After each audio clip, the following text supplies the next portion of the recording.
வணக்கம். தேசம் சிறப்பு செய்திகளுக்காக நான் உங்கள் ரேவதி குணாலன். லங்காவி ஸ்ரீ சுப்பிரமணியர் சுவாமி தேவஸ்தானத்தின் நிலம் வாங்கும் திருப்பணிக்கு பொதுமக்கள் உதவ கோரிக்கை. லங்காவி ஸ்ரீ சுப்பிரமணியர் ஆலயத்தின் நிலம் வாங்கும் பணிக்கு நிதி திரட்டும் பொருட்டு பொதுமக்கள் உதவி நல்க வேண்டும் என ஆலய நிர்வாகம் கோரிக்கை விடுத்துள்ளது. ஆலய நிலத்தை முழுமையாக வாங்குவதற்கு இன்னும் பெரும் தொகை தேவைப்படுகிறது. இதுவரை சுமார் 2,20,000 வெள்ளி நிதி திரட்டப்பட்டுள்ளது. மேலும் நிதி திரட்டுவதற்கு பொதுமக்கள் இந்த காணொலியை பகிர்ந்து நிதியுதவி திரட்ட ஆதரவு தெரிவிக்கும்படி ஆலய நிர்வாகம் கூறியது. வணக்கம். இன்று நம்மளுடைய லங்காவி தீவில் இருக்கின்ற ஸ்ரீ சுப்பிரமணியர் ஆலயத்திற்கு நிலம் வாங்குவதற்கான திட்டத்தை ஆலய நிர்வாகத்தினர்கள் மேற்கொண்டிருக்கின்றார்கள். ஏறக்குறைய 15,000 சதுரடி நிலம், ஏறக்குறைய 15 லட்சம் வெள்ளிக்கு அந்த நிலம் விற்கப்படுகின்றது. இந்த ஆலயத்திற்கு சொந்தமாக அந்த நிலத்தை வாங்குவதற்கான அவர்கள் முயற்சி வெற்றி பெற வேண்டுமானால் நாட்டில் இருக்கின்ற இந்துக்கள் உங்களுடைய உதவிக்கரம் தேவைப்படுகின்றது. ஒவ்வொரு சதுரடியும் ஏறக்குறைய பார்த்தீங்கன்னாக்கா 100 ரிங்கெட் வருகின்றது. ஆகவே இந்துக்களாகிய நாம் நிச்சயமாக இந்த திட்டம் வெற்றி பெற நாம் நம்மளுடைய உதவிக்கரத்தை நீட்ட வேண்டும். அந்த அடிப்படையில் கோயில் இல்லா ஊரில் குடியிருக்க வேண்டாம் என்று சொல்வார்கள். அதுபோல லங்காவில ஒரு சிறப்பான ஆலயமாக ஸ்ரீ சுப்பிரமணியர் ஆலயம் அந்த நிர்வாகத்தின் வழி சிறப்பாக நடைபெற்று கொண்டிருக்கின்றது.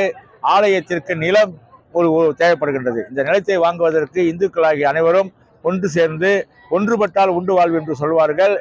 உங்களுக்கு நன்றாக தெரியும், இந்த நாட்டில் அரசாங்கங்கள் நிலம் கொடுப்பது பெரிய குதிரை கொம்பாக இருக்கின்றது.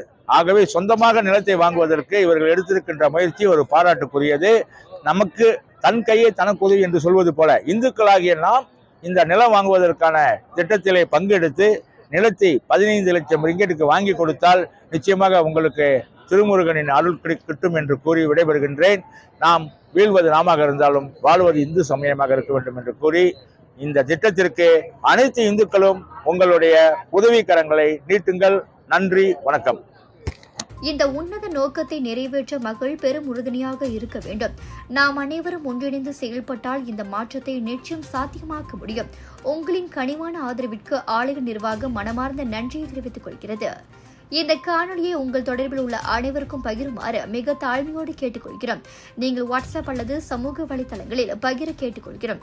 மக்கள் அனைவரும் இதனை பகிர்ந்து ஆலயத்திற்கு உதவி நல்குமாறு லங்காவி ஸ்ரீ சுப்பிரமணிய சுவாமி தேவஸ்தான அறங்காவலர்கள் கேட்டுக்கொள்கின்றனர்.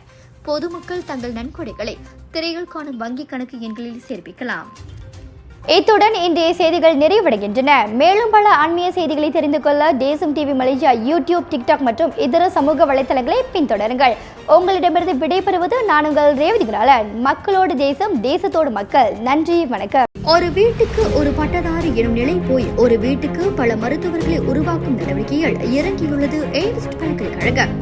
இந்திய மாணவர்களின் எதிர்காலத்திற்கு அடித்தளம் அமைக்கும் எய்ம்ஸ் பல்கலைக்கழகம் MIED வழி மாணவர்களின் பொருளாதார பிரச்சனையை கல்வி உபகார சம்பளம், கல்வி கடனுதவி மூலம் தீர்த்து வைக்கிறது.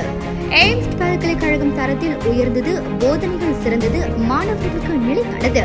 இன்றைய நாடுகள் எய்ம்ஸ் பல்கலைக்கழகம்.